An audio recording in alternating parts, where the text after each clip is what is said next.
اعوذ باللہ من الشیطان الرجیم بسم اللہ الرحمن الرحیم وَلَقَدْ يَسَّرْنَا الْقُرْآنَ لِلذِّكْرِ فَهَلْ مِن مُدَّكِرٍ صدق اللہ العظیم رب اشرح لی صدری ویسر لی امری واحلل عقدۃ من لسانی یفقہوا قولی آمین یا رب العالمین۔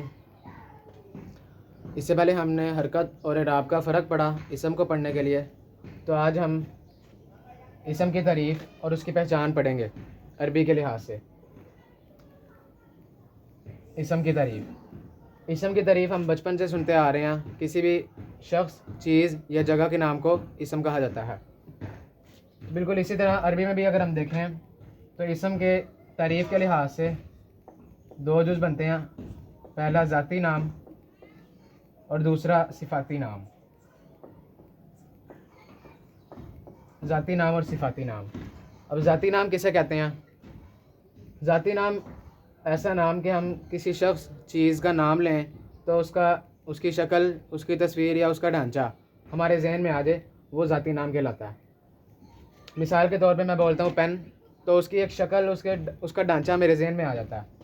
قلم، تو اس کا مطلب وہ ذاتی نام ہے، یعنی جو چیز وجود رکھتی ہے وہ ذاتی نام میں آتی ہے۔ تو یہ ذاتی نام۔ اور صفاتی نام کسے کہتے ہیں کہ ہم کسی چیز کی صفت یا خوبی بیان کریں تو وہ صفاتی نام میں آتا ہے، کیونکہ صفت کہتے ہیں خوبی کو ہیں۔ ذاتی نام میں اگر ہم ایک اور دیکھیں تو جیسے کتاب یا کسی شخص کا نام لیں، وہ بھی ذاتی نام میں آتا ہے، کیونکہ اس کا نام لینے سے اس کی شکل ہمارے ذہن میں آ جاتی ہے۔ اور صفاتی نام مثال کے طور پہ نیک، یہ ایک صفت ہے، برا، اچھا، یہ ساری صفتیں ہیں۔ اب ذاتی نام کو ہم ایسے بھی کہہ سکتے ہیں جو چیزیں وجود رکھتی ہیں، کتاب، قلم، یہ وجود رکھتی ہیں، یعنی انگلش میں اگر ہم دیکھیں تو میٹیریل ناؤن، کنکریٹ ناؤن۔ اور صفاتی نام جو وجود نہیں رکھتی ہیں، ہمیں نظر نہیں آتے، نیک ہے، برا ہے، اچھا ہے، یہ خوبیاں، صفتیں ہیں، یعنی ایبسٹریکٹ ناؤن۔ تو اس طرح سے یہ اسم کی تعریف ہے، اور ہم کسی بھی چیز کی صفت سے اس کی ذات تک بآسانی پہنچ سکتے ہیں۔ کیسے؟ اب یہ مارکر ہے، یہ لکھنے والی چیز ہے، اس کی صفت ہے کہ یہ لکھتا ہے۔ اب مجھے اس کا نام نہیں آتا مارکر کا، میں کسی بھی دکان پہ جا کے کہتا ہوں اسٹیشنری کی کہ مجھے وائٹ بورڈ پہ لکھنے والی چیز دے دیں، یہ میں نے اس کی صفت بیان کی کہ وہ وائٹ بورڈ پہ لکھنے والی چیز ہے، مجھے اس کا نام نہیں پتہ، تو وہ مارکر دے گا کہ اس سے لکھتے ہیں مارکر سے۔ تو میں نے چیز کی صفت بیان کی، میں اس کی ذات تک بآسانی پہنچ گیا، یعنی چیز کی صفت بیان کرنے سے ہم اس کی ذات تک پہنچ سکتے ہیں۔ اسی طرح اللہ تعالیٰ کا ذاتی نام جو ہے اللہ، اور اللہ تعالیٰ پہچانا کیسے جاتا ہے؟ اپنی صفات سے، الرحمن الرحیم، یہ سارے اس کے صفاتی نام ہیں۔ تو یہ تھی اسم کی تعریف۔ اور جہاں تک اسم کی پہچان کی بات ہے، اسم کی پہچان میں اس کی وسعت آ جاتی ہے۔ پہچان میں آتی ہے اسم کی وسعت، یعنی ورائٹی۔ کیسے؟ ہم اس کو اس طرح بھی کہہ سکتے ہیں کہ ایک اسم اپنی ذات میں بڑا پھیلا ہوا ہے، اور اس کی مثال ہم اس طرح لے سکتے ہیں کہ ایک مارکر ہے یا کتاب ہے، کوئی کتاب ہم دیکھ لیتے ہیں کہ کسی بھی دکان پہ ہم جا کے کہتے ہیں کہ مجھے ایک کتاب دے دیں، اب وہ دکاندار اس طرح تو ہی کتاب نکال کے دے دے گا، کیونکہ اس کو بھی پتہ ہے کتابیں کئی قسم کی ہوتی ہیں، یعنی کتاب بھی اپنی ذات میں بڑی پھیلی ہوئی ہے، کوئی دینی کتاب ہے، کوئی دنیاوی کسی کلاس کی کتاب ہے، اسکول کی کتاب ہے، کون سی جماعت کی کتاب ہے، کون سی سبجیکٹ کی کتاب ہے، یہ ساری ایک قسم اپنی ذات میں پھیلا ہوا ہے، یعنی کتابیں کئی قسم کی ہیں۔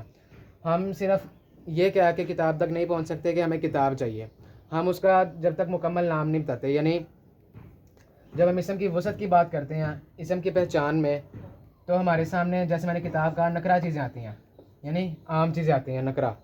جب تک ہم اس کو خاص نہیں کرتے، یعنی میں نے کہا کتاب دے دیں، یہ نکرہ چیز ہے، جب تک ہم اس کو خاص نہیں کرتے، یعنی میں نے کہا مجھے اس جماعت کی فلاں کتاب دے دیں، تو تب میں نے اس کو معرفہ کر کے اس تک رسائی حاصل کی، یعنی جب تک نکرہ ہو ہم اس کو نہیں پا سکے، جب ہم نے اس کو معرفہ کیا تو ہم نے اس کو پا لیا، یعنی نکرہ یعنی عام اور معرفہ یعنی خاص۔ تو اس لحاظ سے اسم کے دو جز بنتے ہیں، وسعت کے لحاظ سے، نکرہ اور معرفہ۔ اس کو کہتے ہیں اسم بلحاظ وسعت، یعنی وسعت کے لحاظ سے اسم، ورائٹی کے لحاظ سے۔ اس سے پہلے ہم نے پڑھا حالت کے لحاظ سے اسم بلحاظ حالت، تو اس کے تین جز تھے، فاعلی، مفعولی اور اضافی۔ اب اسم کو جو ہم وسعت کے لحاظ سے دیکھ رہے ہیں، تو اس کے وسعت کے لحاظ سے دو جز بنتے ہیں، نکرہ اور معرفہ۔ نکرہ یعنی عام چیز، معرفہ یعنی خاص چیز۔ یہ تو ہمیں اردو میں بھی پتہ ہے، لیکن اب ان کی عربی میں کیا پہچان ہے؟ عربی میں اگر ہم پہچان کے لحاظ سے دیکھیں، نکرہ کی جو پہچان ہے وہ ہے تنوین. تنوین. اب سوال یہ ہے کہ تنوین کنہیں کہتے ہیں؟ ہاں، تنوین دو پیشیں، دو زبریں، ساتھ ایک الف اور دو زیریں، ان تینوں کو تنوین کہتے ہیں، یعنی جن میں نون کی آواز آئے، ان، ان، ان. اگر ہم یہاں سے ایک پیش ہٹا دیں، یہاں سے ایک زبر اور یہاں سے ایک زیر ہٹا دیں تو وہ تنوین نہیں رہے گی، وہ خالی پیش، زبر اور زیر رہیں گے. جب تک دونوں اکٹھی نہیں آتی، دو پیشیں، دو زبریں، دو زیریں، تب تک وہ تنوین نہیں کھلائیں گے. اب یہ اکٹھی ہیں تو یعنی یہ تنوین ہے جن میں نون کی آواز آ رہی ہے. اب نکرہ کی پہچان یہ ہے کہ اس کا اعراب تنوین ہوگا.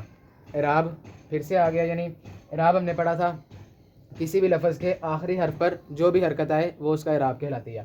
تو اگر نکرہ کا اعراب تنوین ہے تو اس کا مطلب کوئی بھی ایسا لفظ جس کے آخری حرف کے اوپر دو پیشیں، دو زبریں یا دو زیریں ہوں گی وہ نکرہ ہو گئی، یعنی عام چیز ہوگی. وہ مثال کے طور پہ کتابن. کتابن، اب باعث کا آخری حرف ہے، آخری حرف کے اوپر تنوین آ رہی ہے تو اس کا مطلب یہ نکرہ ہے، یعنی اس کا اعراب دو پیشیں آ گیا جو کہ تنوین میں سے ہے تو یہ نکرہ کہلائے گی، یعنی عام چیز ہے. کتابن، کوئی کتاب. اب قاعدہ کیا ہے نکرہ سے معرفہ کرنے کے لیے؟ نکرہ کو جب ہم معرفہ بنائیں گے تو اس کے شروع میں یعنی معرفہ کی جو پہچان ہے وہ الف لام ہوگا، یعنی کامن ناؤن نکرہ، پراپر ناؤن. کامن ناؤن کو پراپر ناؤن میں کرنے کے لیے شروع میں الف لام لگا دیا تو وہ معرفہ بن جائے گا، اور الف لام لگانے سے تنوین بھی ختم ہوگی. مثال کے طور پہ کتابن ہے تو یہ بن جائے گا الکتابو. الکتابو. اب یہاں پہ الف لام کے ساتھ تنوین نہیں آ سکتی، یہ غلط ہو جائے گا.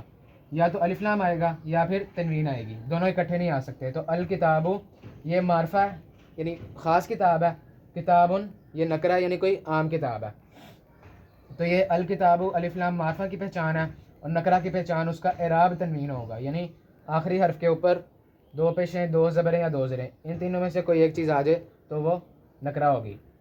اب وہ الگ بات ہے کہ وہ اگر دو پیشیں ہیں تو وہ فاعلی حالت میں ہوگی، دو زبریں ہیں تو وہ کتابن کر لیں تو وہ مفعولی حالت میں ہوگی، دو زیریں کر لیں یعنی کتابن کر لیں تو وہ اضافی حالت میں ہوگی. کیونکہ اس سے پہلے ہم نے پڑھا فاعلی حالت دو پیشیں ایک پیش سے پہچانی جاتی ہے، مفعولی حالت دو زبر یا ایک زبر سے پہچانی جاتی ہے، اور اضافی حالت دو زیریں یا ایک زیر سے پہچانی جاتی ہے. تو یہ کتابن نکرہ، الکتابو معرفہ. اس کی مثال ہم لے سکتے ہیں قرآن مجید سے، جیسے قرآن مجید میں آیا لا یکلف اللہ نفسا، لا یکلف اللہ نفسا. نفسن یعنی جان. اب لا یکلف اللہ، اللہ نہیں بوجھ ڈالتا، نفسن کسی جان پر. اب یہاں پہ کسی کہاں سے آیا؟ کسی جان پر. اب یہاں پہ کسی کہاں سے آیا؟ کیونکہ یہ نکرہ تھا. اب یہاں پہ دیکھیں دو زبریں، یہ تنوین ہے اور یہ نکرہ کی علامت ہے. سین اس کا آخری حرف ہے اور اسی کے اوپر یہ علامت آئی ہوئی ہے تنوین کی جو کہ مفعولی حالت کی ہے. تو اس کا مطلب یہ مفعولی حالت میں بھی ہے اور نکرہ بھی ہے. مفعولی حالت کیسے؟ دو زبریں، اور نکرہ کیسے؟ تنوین ہے.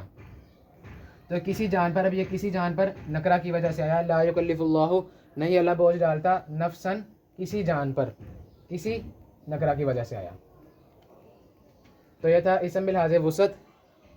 اور آگے اسم معرفہ کی اقسام آتی ہیں. اسم نکرہ، اسم معرفہ. اسم معرفہ کی اقسام آتی ہیں آگے. اسم معرفہ کی یہ 7 اقسام ہیں: معرف باللام، اسم ضمیر، اسم اشارہ، اسم موصولہ، اسم منادہ، اسم علم یا اس کو ذات بھی کہتے ہیں، اور اسم مضاف. یہ 7 اقسام ہیں اسم معرفہ کی.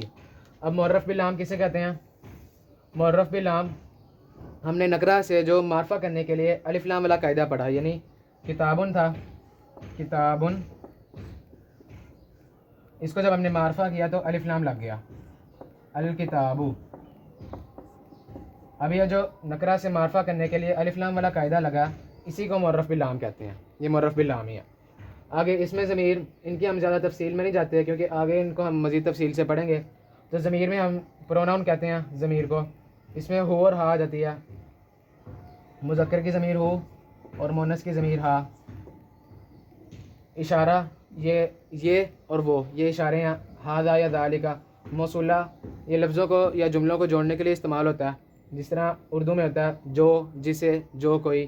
اس طرح موصولہ عربی میں کہتے ہیں الذی، اللتی، الذین، ان کو کہتے ہیں موصولہ. اور منادہ آ جاتا ہے یہ ندا سے یعنی کسی کو آواز دینا، تو اس میں آ جاتا ہے یا ایھا اور یا ایتھا۔ اس میں علم کہتے ہیں ذاتی نام کو، یعنی جتنے بھی ذاتی نام ہوتے ہیں وہ سارے اس میں علم ہوتے ہیں اور وہ معرفہ ہوتے ہیں، اور اس میں مضاف یہ ہم آگے جا کے پڑھیں گے۔ اس سے پہلے ہم اضافی حالت چھوڑ چکے ہیں اپنی، فاعلی مفعول اضافی میں سے تیسری حالت اور یہ ایک مضاف، جن کی تفصیل ہم آگے جا کے پڑھیں گے۔ اسی طرح معرف لام کی ایک اور مثال دیکھیں تو صالح، یہ بھی نکرہ ہے کیونکہ اس کے آخر میں تنوین آ رہی ہے آخری حرف پر، اس کو جب ہم معرفہ کریں گے تو یہ بن جائے گا الصالح، الصالح۔ یہاں پہ الف لام لگ گیا شروع میں اور تنوین ختم ہو گئے، ایک پیش آ گئی۔ اب سوال یہ پیدا ہوتا ہے کہ ہم نے جب کتابن کو معرفہ کر کے الکتابو کیا تو یہاں پہ الف کی آواز پہلے لام کے ساتھ جا کے ملی، پھر کاف کی آواز آئی، لیکن یہاں پہ ایسا نہیں ہوا۔ صالحن جب ہم نے اس کو معرفہ کیا الصالح، یہاں پہ الف کی آواز سیدھا صاد سے جا کے ملی ہے، لام کی آواز آئی نہیں، الصالح ہوا ہی نہیں۔ تو ایسا کیوں ہے؟ ایسا اس لیے ہوا کیونکہ شمسی قمری حروف تھے، شمسی اور قمری حروف، شمسی اور قمری حروف۔ اب یہ شمسی حروف کون سے ہوتے ہیں، قمری حروف کون سے ہوتے ہیں، ان کو ہم دیکھتے ہیں۔ عربی کی حروف تہجی میں ٹوٹل 29 حروف ہیں، کل 29 حروف ہیں، لیکن جب ہم نے تجوید پڑھی، تجوید میں ہم نے بتایا تھا کہ آواز کے لحاظ سے 28 ہوتے ہیں۔ کیوں؟ کیونکہ الف کی آواز اور حمزہ کی آواز دونوں ایک جیسی ہے، اگر ان کے اوپر حرکات جو مرضی لگا دیں، زبر لگا دیں، زیر لگا دیں یا پیش لگا دیں، دونوں کی آواز ایک جیسی آئے گی۔ آ ای او، آ ای او، دونوں کی آواز ایک جیسی ہے، تو اس لحاظ سے بلحاظ آواز یہ 28 ہیں، ویسے 29 ہیں۔ تو ان 28 میں سے 14 حروف جو ہیں وہ شمسی ہیں اور 14 حروف جو ہیں وہ قمری ہیں۔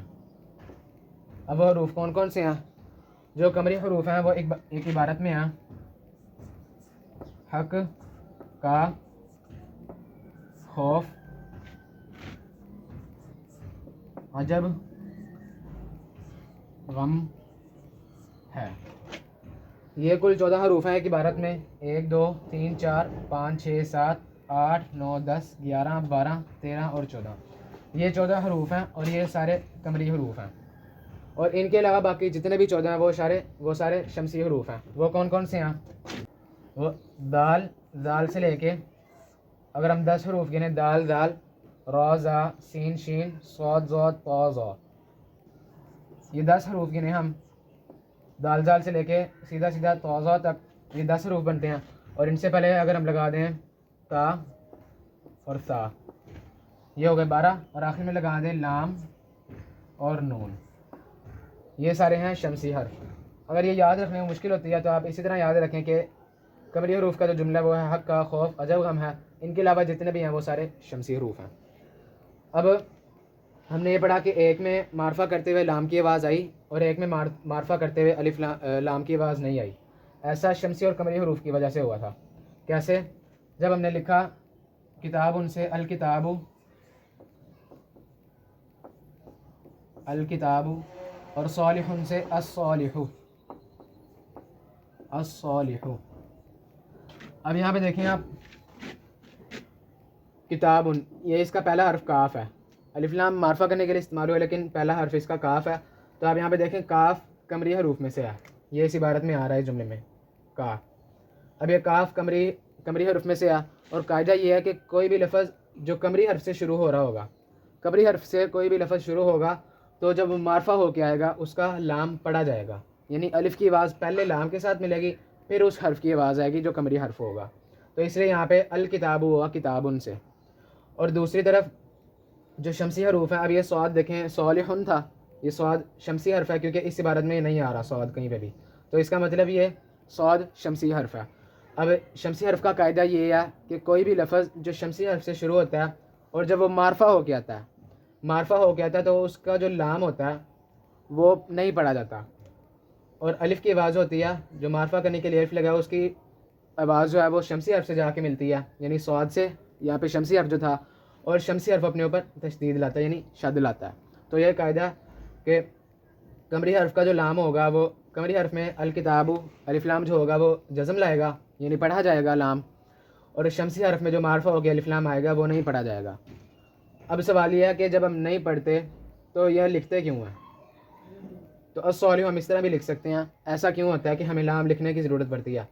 وہ نکرہ اور معرفہ کا فرق کرنے کے لیے ہی ہم اس کو لکھتے ہیں. اگر ہم اس طرح کر دیں تو ہمیں نکرہ اور معرفہ کی سمجھ نہیں آئے گی، کیونکہ ہم نے معرفہ کی پہچان پڑھی کہ وہ الف لام لگا ہوتا ہے معرفہ کے شروع میں، تو اس لیے ہم نے اس کو معرفہ رکھنے کے لیے لام لگایا ساتھ، حالانکہ وہ نہیں پڑھا جا رہا کیونکہ وہ شمسی حرف تھا. تو نکرہ اور معرفہ کی پہچان کرنے کے لیے الف لام کا لگنا ضروری ہے. اگر الف لام ہوگا تو وہ معرفہ ہے، الف لام نہیں ہوگا تنوین ہوگی آخر میں تو وہ نکرہ ہے. تو یہ تھا اس کا دوسرا سبق، اسم کی تعریف اور اس کی پہچان، جس میں ذاتی اور صفاتی نام اسم کی تعریف میں، اس کی پہچان میں اسم بالحذف وسعت جس میں ہم نے نکرہ معرفہ پڑھا، اور نکرہ معرفہ میں کب لام کی آواز آتی ہے یا کب نہیں آتی، اس کے لحاظ سے ہم نے شمسی اور قمری حروف پڑھے، اور اسم معرفہ کی 7 اقسام پڑھی. تو اللہ تعالیٰ سے دعا ہے کہ ہم سب کو قرآن مجید پڑھنے، اس کو سمجھنے اور اس کو دوسروں تک پہنچانے کی توفیق عنایت فرمائے. آمین.